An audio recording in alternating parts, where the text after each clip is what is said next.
Ni kama kawaida, hili ni agizo la Rais wa Zanzibar na mwenyekiti wa Baraza la Mapinduzi kwa kila mwenye uwezo hata kichache kufutarisha wale ambao wasiokuwa na uwezo. Na leo Al-Madrasatul Hadiyat Islamia hapa Walinatu wilaya Mjini mkoa wa Mjini Magharibi imefutarisha takriban ya watu 600, na mwalimu mkuu anakwenda kutuambia kwa nini amefanya hivi na ipi sababu hasa ya kufutarisha watu hao, huku baadhi ya wanafunzi wanaelezea namna ya furaha yao ya kufutari pamoja hapa. Alhamdulillah, kufutarisha ni kawaida yetu. Hii tumerithi kutoka kwa mwalimu wa mwanzo ambaye alikuwa ni mwalimu mkuu hapa marehemu Bi Hadia Msaba Salum. Kwa hiyo katurithisha hii na ni kawaida yetu. Siku ya mwanzo tulikuwa tumeanza na watu wachache tu, lakini alhamdulillah sasa hivi tunakwenda mpaka watu 400 au 500. Alhamdulillah, tumejua faida ya kufutarisha na faida ya mambo mbalimbali katika kutoa na kulisha watu, kwa sababu kuna faida nyingi katika kutoa kama tulivyoelezwa na mwenyewe Allah Subhanahu wa Ta'ala. Mwenye kutoa basi hupata thawabu nyingi sana na hufanywa wepesi mambo yake. Kwa hiyo sisi tumejua faida hii, ikawa ni desturi yetu na hatukuanza leo. Inshallah tuna miaka inafika 10 na tunalifanya jambo hili alhamdulillah, na tunakwenda nalo vizuri.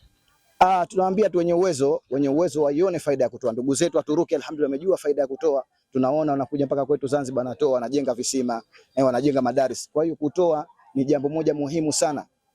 Na Mtume sallallahu alayhi alisisitiza wa at'imu ta'ama, na lisheni chakula.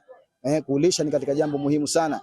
Na kule aya Allah anasema wala yahudhu ala ta'ami miskin, alikuwa hahimizi kulisha maskini.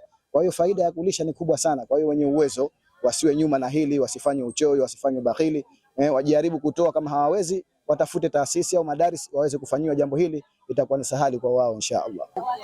Jina langu naitwa Mustalifat Ali Musa, natoka Al-Madrasatul Hadiyat Islamia.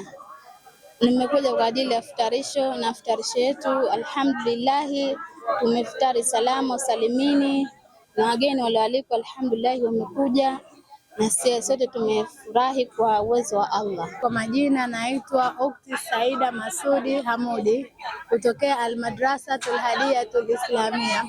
Wito wangu kwa wazee na kwa walimu, tushirikiane, tuwe pamoja, tuendelee kukikuza chuo chetu katika maadili mema, na tusaidiane hivyo hivyo mpaka mwisho wa maisha yetu.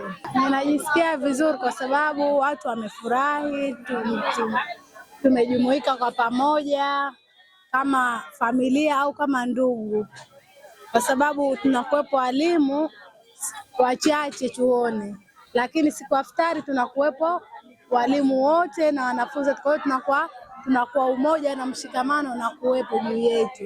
Nikiripoti kutokea kwa Walinatu wilaya Mjini mkoa wa Mjini Magharibi, Abdalla Balozi, Sema Africa TV.